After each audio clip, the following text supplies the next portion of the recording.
Bonjour à tous. Alors tout d'abord, avant de commencer cette nouvelle review, j'aimerais faire une petite pensée pour Chadwick Boseman, Mr.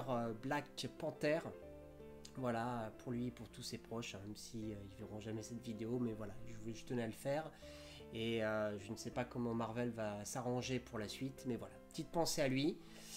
Et maintenant, c'est parti pour la review pour le film Les Nouveaux Mutants. Les Nouveaux Mutants est un film de Josh Bohn avec Anya Taylor-Joy, Maisie Williams ou encore Shaylee Eaton. Lorsqu'ils découvrent leur pouvoir, c'est à ce moment que les mutants sont les plus dangereux pour eux-mêmes comme pour les autres. Détenus dans une division secrète contre leur volonté, 5 nouveaux mutants doivent apprivoiser leurs dons et assumer les erreurs graves de leur passé. Traqués par une puissance surnaturelle, leurs peurs les plus terrifiantes vont devenir réalité.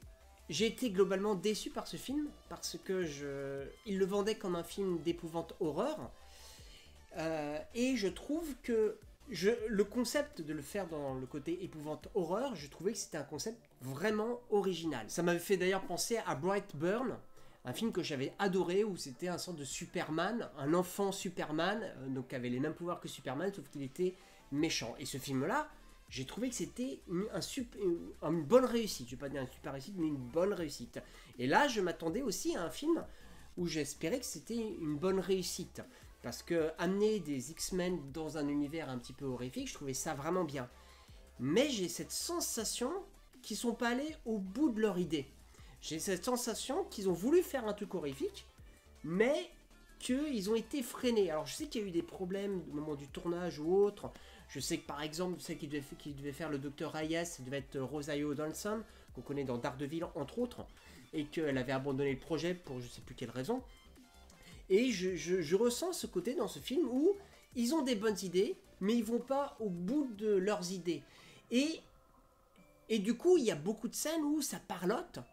Donc c'est bien parce que les personnages sont développés, mais il se passe pas grand chose quoi. Les moments horrifiques ne sont pas vraiment horrifiques. Ils vont pas au bout, enfin c'est ça, c'est vendu dans un genre et ils vont pas dans le genre.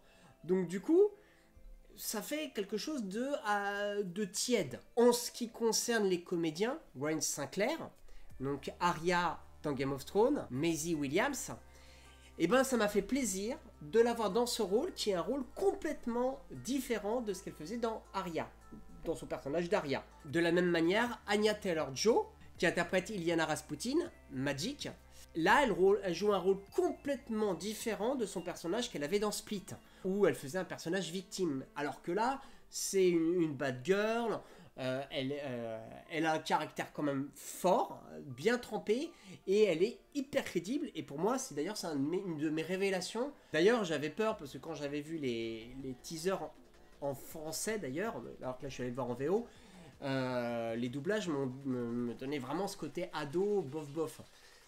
C'est un peu ce que j'ai ressenti dans ce film-là, mais moins que ce que les trailers m'avaient fait penser. Charlie Eaton, qu'on peut aussi retrouver dans le rôle dans Stranger Things, dans le rôle de Jonathan, le fils aîné de Winona Ryder, et ben je trouve qu'il dégage un truc. J'aime bien son regard, j'aime bien ce qu'il dégage dans ce film-là. Alors, là aussi, je suis un petit peu déçu. Je reste sur ma faim par rapport à ce personnage-là de Sam, donc Rocket. Parce que, faut savoir que dans la BD, Sam Guthrie, donc Rocket, est censé être le leader des Nouveaux Mutants. Et là, je trouve qu'il n'a pas eu trop d'évolution dans son personnage. C'est-à-dire, il fait un peu chétif. Alors oui, à la fin, il arrive à maîtriser ses pouvoirs, mais d'un point de vue caractère, il n'a pas vraiment évolué entre le début du film et la fin du film.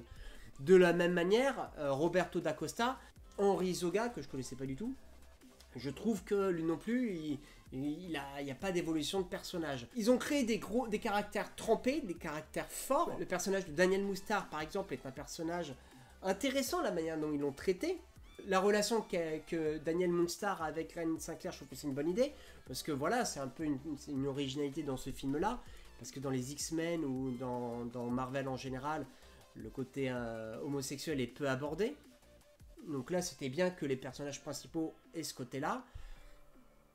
Après, donc l'antagoniste principal, je vais pas aller dans le côté spoil encore, je vais en parler un peu plus tard, mais l'antagoniste principal, je trouve qu'ils vont pas au bout de ce délire-là. Voilà, je trouve que les résolutions finales se font un peu facilement. L'autre chose qui m'a déçu dans ce film, c'est qu'ils abordent donc les X-Men, ils abordent donc l'univers Marvel en général sans aller au bout. Faut savoir que Illyana Rasputin, c'est la sœur de Colossus. Il n'y a aucun lien qui est fait dans ce film-là de ce côté-là. Je vais partir sur la partie spoil, mais avant ça, je vais quand même donner ma note de ce film. Donc, vous l'avez compris, je reste sur ma fin, donc je ne vais pas lui donner une super note, je vais lui donner la note de 6 sur 10. Voilà. Et maintenant, c'est parti pour le spoil. T'es encore là, donc je peux y aller. Alors, je vais pouvoir spoiler. Dans mes déceptions, je parlais de l'antagoniste.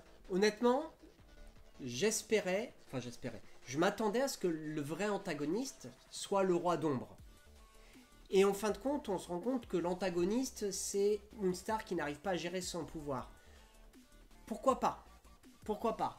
Ce que j'expliquais, c'est que je trouve que ils vont pas au bout de leurs idées.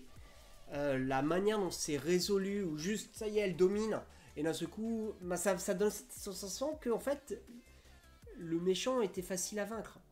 Donc moi, j'ai pas vraiment apprécié ce côté-là, quoi. D'autres choses que j'ai pas aimé, c'est le dragon, Loki, comment ils l'ont traité, c'est juste une marionnette. C'est une bonne idée, et en même temps, je la trouve pas super, cette idée-là, c'est mal exploité. Je trouve qu'à un moment donné, c'est bien, c'est qu'on le voit pour de vrai, ce petit dragon, même s'il avait spoilé dans la bande-annonce, mais on le voit pour de vrai, ce petit dragon, et en fait, il est vaincu, mais on comprend pas pourquoi il est vaincu, il redevient une marionnette, enfin bref. Je trouve que cette idée-là est une bonne idée, ils sont pas allés au bout. L'univers que Illyana Rasputin puisse aller dans les limbes, ils l'ont abordé sans vraiment l'aborder, ils sont pas allés au bout. Ça apparaît, mais ça va pas plus loin, alors que là aussi, pour créer de l'épouvante, ils auraient pu aller plus loin là-dedans. Donc globalement, tous les antagonistes qu'ils créent, qui sont leurs propres peurs, dues au pouvoir de Danny Moonstar, ils auraient pu aller 10 fois plus loin, ça aurait pu être vraiment beaucoup plus intéressant. Et donc je reste sur ma fin. De la même manière dont je parlais de Mister Sinistre, ils l'ont abordé, à un moment donné en citant que c'est les laboratoires d'ESSEC. Ils ont fait des fausses pistes parce que Cecilia Reyes, dans la BD, en fait c'est une super héroïne, alors que là elle est ambiguë, et en fin de compte on a l'impression qu'en fait elle travaille pour Mister Sinistre, donc elle est plutôt aussi un antagoniste, mais je trouve que son caractère il est pas vraiment fouillé. Donc voilà, je sais pas si je conseille ce film là. Si on pense y aller en voyant un film d'épouvante, je suis très sensible, et allez, j'ai eu peur, ou j'ai un peu bougé à un moment donné dans le film, seulement une fois, alors que c'est censé être le thème, et que le côté de mettre des super-héros dans un truc un peu d'épouvante, je trouve que c'est un super concept, mais je sais pas pourquoi, c'est comme s'il avait fait un virage. En fait, j'ai la même sensation que j'avais ressenti pour les Justice League, où ils vont dans une direction, et après ils rajoutent de l'humour pour en fait, non, je n'assume pas la direction. Ce qu'on peut reprocher à DC Comics. Et ben là, je le reproche complètement à celui-là. C'est au lieu d'aller vraiment dans un film d'épouvante et de faire des choix assumés, comme on peut avoir dans Deadpool, ou comme on peut avoir dans le film que j'avais parlé tout à l'heure, et ben là, c'est pas le cas. Voilà. Bon, je te laisse faire ton choix, et n'hésite pas à me laisser un commentaire pour me dire ce que toi, tu en as pensé. À bientôt.